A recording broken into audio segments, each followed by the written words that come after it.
আজকে ফুচকা বানাবো আর সেই ভিডিওটাই তোমাদের সাথে শেয়ার করব। এর আগে অনেকবার ফুচকা বানিয়েছি নিজে হাতে তৈরি করে, কিন্তু আজকে বানাবো প্যাকেটের ফুচকা।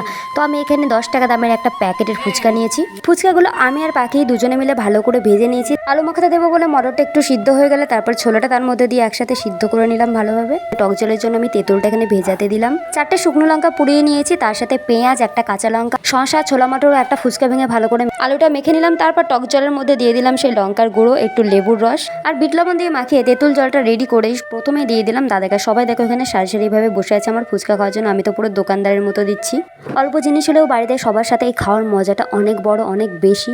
সবাই তো এক একে ফুচকা খেলো, এবার হচ্ছে আমার পালা। আর ফুচকাটা খেতে গিয়ে দেখো টক জলটা পুরো আমার মুখ থেকে বেরিয়ে গেলো, সেটা নিয়ে সবাই হাসাহাসি করছিল।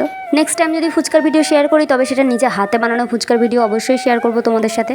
এই ফুচকার থেকে হাতে বানানো ফুচকাটার টেস্টটা আরও দ্বিগুণ হয়। ভিডিওটা ভালো লাগলে অবশ্যই একটা লাইক করে দিও, সেই সঙ্গে চ্যানেলটাকে সাবস্ক্রাইব করে দিও।